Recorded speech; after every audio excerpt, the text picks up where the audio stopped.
నమస్తే, welcome to our channel. కూటమి ప్రభుత్వం అధికారంలో ఉండగా పలు కంపెనీలు రాష్ట్రం వదిలేసి వెళ్లిపోతున్నాయి, కూటమి ప్రభుత్వ నేతలు తరిమేస్తున్నారంటూ వైసీపీ అధినేత వైఎస్ జగన్మోహన్ రెడ్డి ఒక లిస్ట్ చదివారు. మరి అందులో వాస్తవం ఉందా? నిజంగానే రాష్ట్రాన్ని విడిచి ఈ కంపెనీలన్నీ కూడా వెళ్లిపోతున్నాయా? తెలుసుకునే ప్రయత్నం చేద్దాం. దీన్ని విశ్లేషించడానికి మనతో పాటుగా ఉన్నారు ప్రముఖ ఆర్థిక, రాజకీయ, సామాజిక విశ్లేషకులు కొత్త రవీంద్రబాబు గారు. నమస్తే సార్. నమస్తే. వైఎస్ జగన్మోహన్ రెడ్డి పెట్టినటువంటి ప్రెస్ మీట్ మీరు చూసే ఉంటారు. మరి ఆ ప్రెస్ మీట్లో కొన్ని కంపెనీల పేర్లు చదివారు sir. Bharathi cements, Dalmia, Jindal, Ramco, Shiridi, Sai Shiridi electricals, ఇలా పలు కంపెనీల పేర్లు చదివి ఇవన్నీ కూడా రాష్ట్రాన్ని వదిలేసి వెళ్ళిపోతున్నాయి, తరిమేస్తున్నారు అంటూ ఆయన కామెంట్స్ చేశారు. మరి ఈ కామెంట్స్ నిజంగానే కంపెనీలు వెళ్ళిపోతున్నాయా? ఈ కామెంట్స్ వాస్తవమేనా? ఏం చెప్తారు? ఆంధ్రప్రదేశ్ రాష్ట్రంలో గడిచిన 1.5 ఇయర్లో ఎన్డీఏ కూటమి అధికారంలోకి వచ్చిన తర్వాత పెట్టుబడులు, పారిశ్రామికవేత్తలు వరదలాగా వస్తున్నారు. ఆంధ్రప్రదేశ్కి లక్షలాది కోట్ల ఇన్వెస్ట్మెంట్ వస్తూ ఉంది. ఉద్యోగ ఉపాధి అవకాశాలు విపరీతంగా పెరుగుతూ ఉన్నాయి అనేది వాస్తవం. హ్యావింగ్ సెడ్ దిస్, మొన్న ఈ మధ్య ఒక రిపోర్ట్ వచ్చింది, మనం అందరం చూసాం. ఆంధ్రప్రదేశ్ 25.3% ఇన్వెస్ట్మెంట్స్లో టాప్ ఉంది ఇండియాలో. ఇది ప్రూఫ్ కదా. హ్యావింగ్ సెడ్ దిస్, ఒక పక్క ఇది జరుగుతుంటే జగన్ రెడ్డి గారు ప్రెస్ మీట్ పెట్టి, సోకాల్డ్ ప్రెస్ మీట్ లాంటిది ఒక ఉపన్యాసం ఇచ్చారు. ఆయన 2 గంటలు చాలా అంశాలను వివాదాస్పదంగా ఘాటుగా స్పందించారు. అలా చెప్పకుండా ఉండుంటే వాళ్ళ ఇమేజ్ ఇంకా పెరిగి ఉండేది. చెప్పటం వల్ల వైఎస్ఆర్ కాంగ్రెస్ పరిస్థితి ఇంకా దిగజారిపోయే విధంగా మాట్లాడారని వైఎస్ఆర్ కాంగ్రెస్ పార్టీ శ్రేణులు అభిప్రాయపడుతున్నటువంటి తరుణం. ఆయన అన్ని చాలా అంశాల ప్రస్తావనలో భాగంగా ఎన్డీఏ కూటమి వచ్చిన తర్వాత ఇండస్ట్రీస్ని తరిమేస్తున్నారు, వెళ్ళిపోతున్నాయి అన్న విమర్శ ఒకటి చేశాడు. కొన్ని కంపెనీల పేర్లు ప్రస్తావించాడు. సరే, ఆ కంపెనీల గురించి టెక్నికల్ డేటా బేస్డ్ ఎవిడెన్స్తో మనం మాట్లాడదాం, విశ్లేషణ చేద్దాం. పార్టీలకు అతీతంగా అవి వెళ్ళిపోతున్నాయా, ఎక్స్పాన్షన్ చేస్తున్నారా? ఆయన మాట్లాడింది ఎంత సత్య దూరమైన అంశమా, నిజాలు ఉన్నాయా అనే విశ్లేషణ చేసుకుంటే ప్రధానంగా ఆయన ప్రస్తావించిన కంపెనీ పేర్లలో ఒకటి భారతీ సిమెంట్స్. భారతీ సిమెంట్స్ జగన్ రెడ్డి గారి వైఫ్ భారతీ మేడం గారిది అనేది అందరికీ తెలుసు. మరి భారతీ సిమెంట్ పేరు ఆయన ప్రస్తావించారు. ఎందుకు ప్రస్తావించారు అని అంటే, ఈ బ్యాక్గ్రౌండ్ ఒక్కసారి మనం వెనక్కి చెక్ చేసుకుంటే, ఫ్యాక్ట్ చెక్, భారతీ సిమెంటు అక్రమంగా లైమ్ స్టోన్ మైన్స్ని 744 ఎకరాల లైమ్ స్టోన్ మైన్స్ని అక్రమంగా ప్రభుత్వం అధికారంలో ఉన్నప్పుడు 2024 దిగబోయే ముందు ఫిబ్రవరి 2వ తారీఖు GO number 4 and GO number 5 issue చేసి 50 సంవత్సరాలకి లీజు ఇచ్చేశాడు భారతీ సిమెంట్కి. అధికార దుర్వినియోగం చేసి రూల్స్కి ఎగనెస్ట్గా. రూల్స్ ఎగనెస్ట్ అని ఎందుకు అంటున్నానంటే, ఇది national mineral development regulatory act, ఒక ఏజెన్సీకి రూల్స్ ఉన్నాయి. ఆ రూల్స్లో క్లాజ్ నంబర్ 10A ప్రకారంగా ఒక కంపెనీ వేరే కంపెనీ నుంచి ఎక్విజేషన్ చేసుకుంటే, అంటే భారతీ సిమెంట్ ఎక్విజేషన్ చేసింది రఘురామ్ సిమెంట్ని. సో ఒక కంపెనీని ఎక్విజేషన్ చేసినంత మాత్రాన లైమ్ స్టోన్ మైన్స్ ఏదైతే ఉంటాయో ఆ సిమెంట్ ఫ్యాక్టరీకి ముడి పదార్థం, అది ఆటోమేటిక్గా ఈ కంపెనీకి రాదు. Okay sir. దాన్ని మళ్ళీ ఆక్షన్లో పార్టిసిపేట్ చేసి మాత్రమే తీసుకోవాలి అని national mineral development regulation act section 10A చెప్తుంది. దాన్ని వైలేట్ చేస్తూ వీళ్ళు ఒక జీవో ఇచ్చేసి రూల్స్ రెగ్యులేషన్ అధిగమించి 50 సంవత్సరాలకి కట్టబెట్టారు అక్రమంగా భారతీ సిమెంట్కి. ఈ విషయంలో central government national mineral development corporation ఆదేశాల ప్రకారంగా స్టేట్ గవర్నమెంట్ వాళ్ళు భారతీ సిమెంట్కి ఒక నోటీస్ ఇచ్చారు, 45 రోజుల్లో రిప్లై ఇవ్వమని. నోటీస్కి రిప్లై ఇవ్వలేదు. ఎందుకంటే ఇది అనాధికారకంగా రూల్స్ని వైలేట్ చేసి అధికార దుర్వినియోగం చేసి లైమ్ స్టోన్ మైన్స్ ఇచ్చారు భారతీ సిమెంట్కి. ఈ బ్యాక్గ్రౌండ్ నేపథ్యం ఒకటి.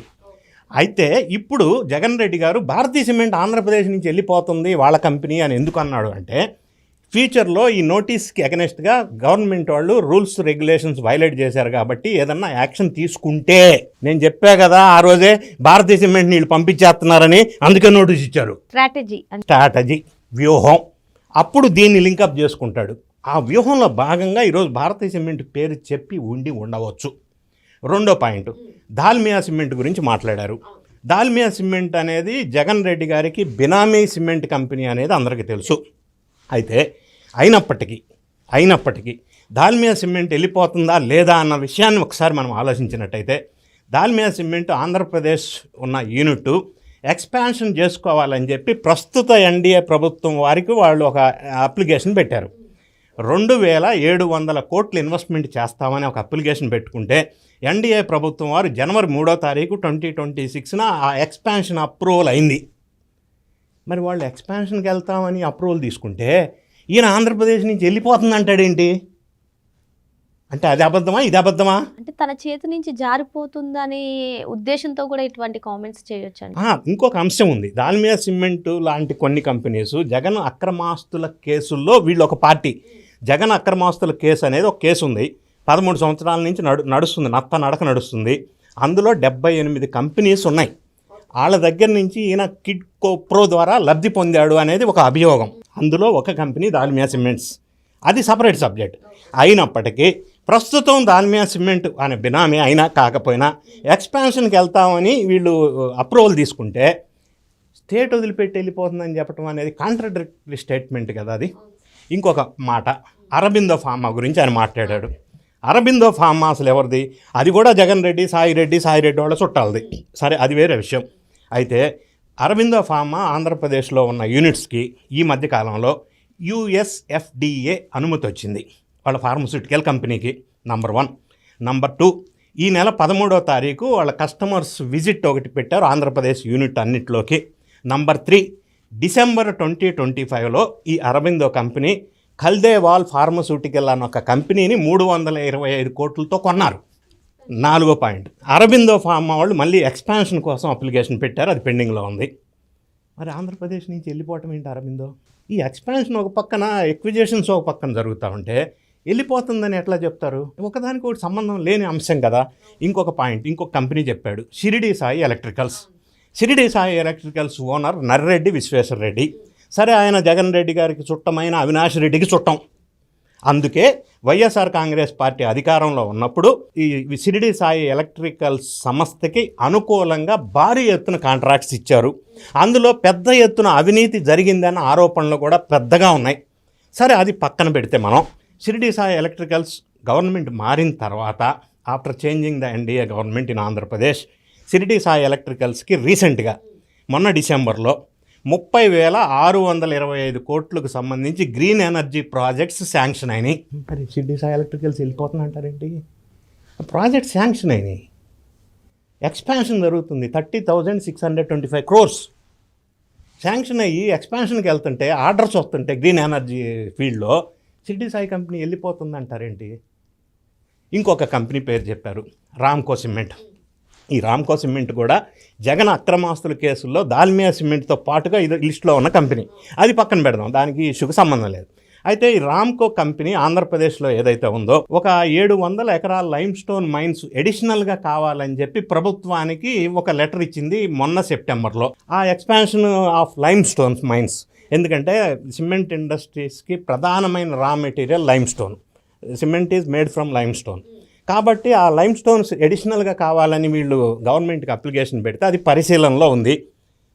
అటువంటిది మరి వెళ్ళిపోవటం ఏంటి? వీళ్ళందరూ ఎక్స్పాన్షన్కి వెళ్ళి ఇంకా ఎడిషనల్గా కావాలి అని అడుగుతూ ఉంటే ఒక పక్కన వెళ్ళిపోతున్నాయి కంపెనీస్ అని చెప్పడంలో అసలు ఏమన్నా మీనింగ్ ఉందా? అసలు బేస్లెస్ కదా ఇది. ఇంకేం కంపెనీస్ పేరు చెప్పారు? శ్రీ సిమెంట్స్ అదే ఒకటి చెప్పారు. శ్రీ సిమెంట్ అనేది ఇంతవరకు వెళ్ళిపోతున్న దాంట్లో లిస్టులో లేదు. ఇంకొకటి మై హోమ్ ఇండస్ట్రీస్ పేరు చెప్పారు. మై హోమ్ ఇండస్ట్రీస్ ఓనరు అందరికీ తెలుసు, ఆయన TV9 సంస్థకు కూడా వాళ్ళకి సంబంధించిన సంస్థ. మై హోమ్ సిమెంట్స్ ఇంతవరకు ఎప్పుడు కూడా ఎక్కడ కూడా వెళ్ళిపోతున్నాం స్టేట్ విడిచి అనే ప్రస్తావన లేదు. నంబర్ 1, మై హోమ్ సిమెంట్స్ కానీ మై హోమ్ గ్రూప్ కానీ ఇండస్ట్రీ పెర్ఫార్మెన్స్ గ్రోత్ ఎక్కువ ఉంది. అది కేసీఆర్ గారికి, జగన్ రెడ్డి గారికి మిత్రులు మై హోమ్ సిమెంట్ సంస్థ కూడా. సో వాళ్ళు వెళ్ళిపోతున్నా ఉన్న ప్రస్తావన ఎక్కడా రాలేదు. ఇంకా బహుశా ఎక్స్పాన్షన్కి వెళ్ళే ఆలోచన ఉందని చెప్పి మై హోమ్ రామేశ్వరరావు గారు ఈ మధ్య ఒక ప్రస్తావన తీసుకొచ్చారు, ఇండస్ట్రీ, సిమెంట్ ఇండస్ట్రీ. సో ఇవన్నీ మనం పరిశీలించినప్పుడు ఆయన ప్రస్తావించిన అన్ని పేర్లు కంపెనీస్ ఒక పక్కన ఎక్స్పాన్షన్కి ముందుకెళ్తూ ఉంటే ఎడిషనల్ ఇంప్రూవ్మెంట్ కోసం ఈయన వెళ్ళిపోతున్నాయి అని చెప్పడంలో ఏమన్నా ఒకదానికొకటి సంబంధం కానీ పొంతన కానీ నిజంగానే ఉందా? అంటే స్ట్రాటజీ ఏమన్నా ఉందంటారా సార్? ఇప్పుడు భారతీ సిమెంట్స్ అండ్ రామ్కో సిమెంట్స్కి లీగల్ నోటీసులు వచ్చాయి. సేమ్ మిగతా సిమెంట్స్ అంటే మిగతా కంపెనీలు ఏ పేర్లు అయితే చెప్పారో ఆ పేర్లకు కూడా ఏదైనా ఇటువంటి సమస్యలు ఎదుర్కోబోతున్నారని కావాలని ఇటువంటి పేర్లు చెప్పడం అంటే రాజకీయ కుట్ర కోణం దాగి ఉందంటారా? అంటే ఒక అంశం, భారతీయ సిమెంట్ లైమ్స్టోన్ మైన్స్ విషయంలో ఆ జివో ఇచ్చిన సందర్భంలో 2024లో ఎలక్షన్కి ముందు రామ్కో సిమెంట్ కూడా ఇచ్చారు. ఈ రెండు అందులో ఇన్వాల్వ్ అయినాయి. ఈ రెండు ప్లస్ దాని మీద అనేది ఈయన బినామీ సంస్థలు అనేది ఒక మాట ఉంది. అవి పక్కన పెడితే బహుశా ఇందులో రాజకీయ వ్యూహమా కుట్ర అని అంటే రేపటి రోజున ఆ నోటీసులు ఫలితంగా వీళ్ళు సాటిస్ఫాక్టరీ ఎక్స్ప్లెనేషను రిప్లై ఇవ్వకపోతే తదనుగుణంగా యాజ్ డీమ్డ్ ఫిట్ ఒక డెసిషన్ కనుక యాక్షన్ తీసుకుంటే చర్య, అప్పుడు నేను అప్పుడే చెప్పా కదా కంపెనీలను ఎల్లగొడుతున్నారని అందుకే నోటీసులు ఇచ్చారు అని ఆ టైంలో అట్లా అడ్డు పెట్టుకోవటానికి వ్యూహాత్మకంగా ఈ రెండు కంపెనీలు పేర్లు తీసుకొచ్చి ఉండవచ్చు. కానీ నేను ప్రధానంగా ఆయన ప్రస్తావించిన మిగతా కంపెనీస్ అన్నీ చూసినట్టయితే ఒక లింక్ అయితే కనపడుతుంది. వీటన్నిటికీ ఒక కామన్ లింక్ ఒకటి కనపడుతుంది. ఇవన్నీ కూడా జగన్ రెడ్డి గారికి సంబంధించిన కనెక్టివిటీ ఉన్నటువంటి కంపెనీలు ఆయన ప్రస్తావించింది. అది ఒక కామన్ పాయింట్ అయితే కనపడతా ఉంది. అయినప్పటికీ హవెవర్ వీళ్ళంతా కూడా ఇప్పుడు ఎక్స్పాన్షన్కి వెళ్తున్నాము అని ఎన్డీఏ ప్రభుత్వం వచ్చిన తర్వాత ముందుకు వెళ్తుంటే కంపెనీలు ఆంధ్రప్రదేశ్ నుంచి వెళ్ళిపోతున్నాయి అని ఎలా అనగలరు? నంబర్ 1.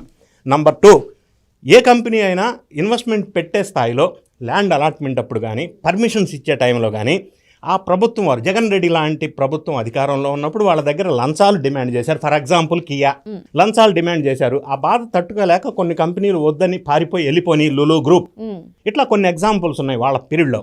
కానీ ఇప్పుడు ఈయన ప్రస్తావించిన కంపెనీలన్నీ ఎగ్జిస్టింగ్ రన్నింగ్ కండిషన్లో లాభాలతో ఉన్నటువంటి కంపెనీలు, ఇంకా ఎక్స్పాన్షన్కి వెళ్తున్న కంపెనీలు.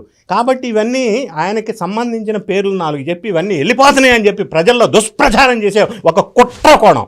ఇందులో వాస్తవం అనేది ఏమాత్రం లేదు. అంటే కూటమి ప్రభుత్వం అధికారంలోకి వచ్చిన తర్వాత మీరు చెప్పినట్టుగా 1 ఇయర్లోనే 25.3% ఇండస్ట్రియల్ గ్రోత్ కానివ్వండి, ఇండియాలోనే నెంబర్ 1 కానివ్వండి, అంటే ఇండస్ట్రియల్ పరంగా మ్యానుఫ్యాక్చరింగ్ పరంగా దూసుకెళ్తున్నటువంటి నేపథ్యంలో రాష్ట్ర ప్రజలను డైవర్ట్ చేయడానికి ఇటువంటి ప్రెస్ మీట్లో ఇటువంటి కామెంట్స్ చేశారని కొందరు చెప్తున్నారు. అయ్యుండవచ్చా? అయితే మీరు అన్న పాయింట్లో ఒక చిన్న క్లారిఫికేషన్ ఏంటంటే ఆయన దీని విషయం కూడా కామెంట్ చేశాడు. ఈ 25.3% Andhra Pradesh highest in India proposed investments, దాని మీద ఆయన ఒక కామెంట్ చేశాడు. This is only proposed investments అని. Yes, it is a proposed investments industrialist ఏ రాష్ట్రంలోనైనా పెట్టుబడులు పెట్టేటప్పుడు 3 స్టేజెస్ ఉంటాయి. ఒకటి, ఆయా ఇన్వెస్టరు లేదా ఇండస్ట్రియలిస్టు ఫస్ట్ ఒక ప్రపోజ్డ్ ప్రతిపాదన ఇస్తాడు గవర్నమెంట్కి. అది ప్రపోజ్డే. ఏమని ఇస్తాడంటే detailed project report DPR plus ఎంత ఇన్వెస్ట్మెంట్, ఎంత ఎంప్లాయ్మెంట్ జనరేషను, అది డీటెయిల్డ్ అన్నీ ఉంటాయి. అది రిపోర్ట్ తీసుకున్న తర్వాత ఈ ప్రభుత్వంలో SIPB ఉంటుంది, స్టేట్ ఇన్వెస్ట్మెంట్ ప్రమోషన్ బోర్డ్. ఈ SIPB వాళ్ళ మీటింగ్ పెట్టుకొని ఆ మీటింగ్లో పర్టికులర్ ఇండస్ట్రీ ఏ కేటగిరీకి వస్తుంది, ఆ కేటగిరీ ఆఫ్ ఇండస్ట్రియల్ పాలసీ ప్రకారంగా ప్రభుత్వం నుంచి ఏ రాయితీలు ఇవ్వవచ్చు. IT కంపెనీ అనుకోండి ల్యాండ్లో రాయితీ ఇవ్వచ్చు, ఇంకొక కంపెనీ అనుకోండి ట్యాక్స్లో రాయితీ ఇవ్వచ్చు.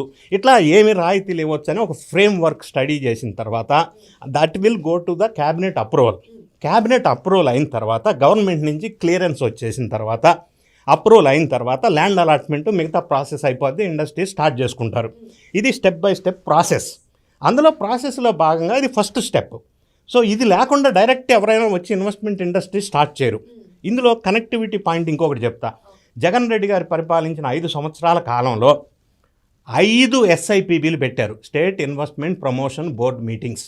ఎన్డీఏ కూటమి వచ్చిన 1 సంవత్సరం 8 నెలల కాలంలో నిన్న 2 days బ్యాక్ జరిగిన SIPB మీటింగ్ 14వ SIPB మీటింగ్ 1.5 yearలో. అంటే SIPB మీటింగ్స్ ఇన్ని జరిగినాయి 1.5 yearలో, 5 సంవత్సరాల్లో 5 జరిగినాయి. అంటే ఇండస్ట్రియల్ గ్రోత్ ఎక్కడ ఎక్కువ ఉంది అనేది స్పష్టంగా చిన్న లాజిక్ ద్వారా అర్థం చేసుకోవచ్చు ఎవరైనా, చదువుకున్న వాళ్ళైనా చదువు లేని వాళ్ళైనా. ఒక పక్క ఇది రియాలిటీ అయితే ఆయన ప్రధానంగా ఏదో ఆయనకు సంబంధించిన 4 కంపెనీల పేర్లు చెప్పి వెళ్ళిపోతున్నాయి అని చెప్పి ఎన్డీఏ కూటమి మీద బురద జల్లే కార్యక్రమం ఒకటి, రేపటి రోజున నోటీస్ ఇస్తే అది అప్పుడే చెప్పా కదా అని రాజకీయం చేయటం కోసం తప్ప ఇందులో వాస్తవం లేదు. మరి తన స్వలాభం కోసం కానివ్వండి, లేదంటే రాజకీయ స్ట్రాటజీతో కానివ్వండి, ఏదైతే ఏ లిస్టులు అయితే చెప్పారో జగన్మోహన్ రెడ్డి అవన్నీ కూడా రాష్ట్రంలో ప్రస్తుతం ఎక్స్పాన్షన్ కోసమే చూస్తున్నాయని చెప్పి మరి ఏ కంపెనీలు కూడా రాష్ట్రాన్ని వదిలి వెళ్ళట్లేదని చెప్పి సార్ చెప్తున్నారు. మరో అంశంతో మళ్ళీ కలుద్దాం. Thank you sir.